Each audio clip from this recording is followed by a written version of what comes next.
Best of story 1 2 3 में आप सभी दोस्तों का स्वागत है। दोस्तों नमस्कार। आज हम आप सभी के बीच में एक ऐसी कहानी लेके आए हैं जिसका नाम है दुख के दिन। तो दोस्तों इस कहानी को हम शुरू करने से पहले आप लोग से विनम्र निवेदन करते हैं कि आप हमारे चैनल को सब्सक्राइब जरूर करें, जिससे आने वाला वीडियो आपको सबसे पहले पहुंचे।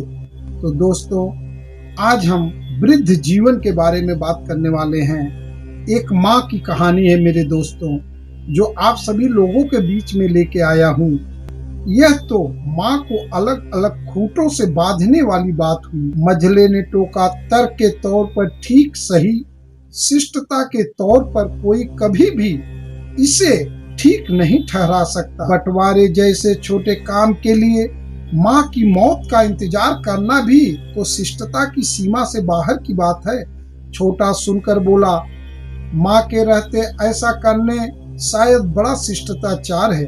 मझले ने व्यंग कसा। छोटा तीखे स्वभाव वाला व्यक्ति था। संयोग बख्श पत्नी भी वैसी ही मिल जाने के कारण माँ उसके पास 1-2 दिन से ज्यादा रुक नहीं पाती थी। इसके लिए माँ के रख रखाव का मुद्दा उसके लिए पूरी तरह निरर्थक था। संपत्ति के बंटवारे से अलग किसी और समय यह विवाद उठा होता तो अब तक वह कभी का उठकर जा भी चुका होता। ठीक है माँ, ठीक है। माँ के बारे में आप दोनों बड़े भाई जो भी फैसला करेंगे मुझे मंजूर है। मझले के व्यंग से आहत हो दो टूक बोला, संपत्ति के बंटवारे पर बहस के समय इससे पहले तो इसने एक बार भी ऐसा अधिकार हमने नहीं दिया था। बड़े ने अपना माथा मला। नन्हे काफी देर सोचने के बाद वह मझले से बोला, जी भैया, 3 बेटे और थोड़ी सी संपत्ति होने का दंड माँ को सुबह के दिए जैसे उपेक्षित जिंदगी तो नहीं मिलना चाहिए। मैं तो शुरू से ही आपको यह समझा रहा हूँ भैया। बड़े की बात पर भावावेश वश मझले की आंखें और गला भर आए।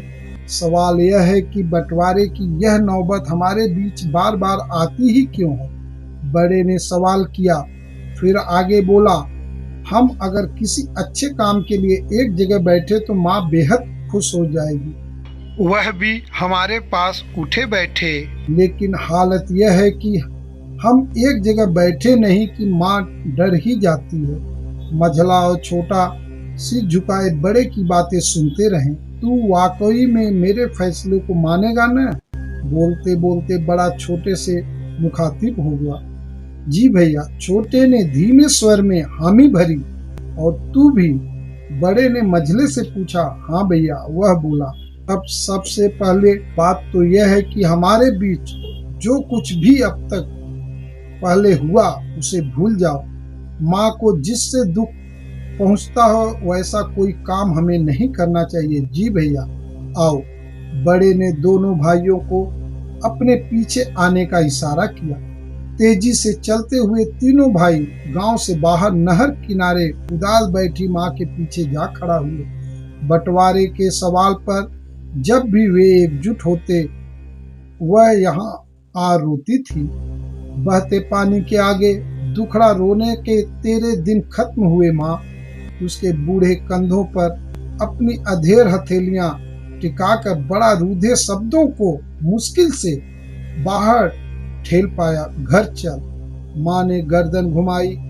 तीनों बेटों को साथ खड़ा देखा। नहर के पानी से उसने आंसू भरी अपनी आंखें धोई।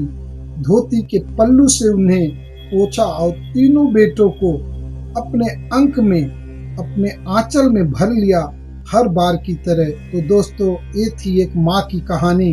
अगर आप सभी को अच्छी लगी हो तो हमारे चैनल को सब्सक्राइब और वीडियो को लाइक, कमेंट, शेयर जरूर करें।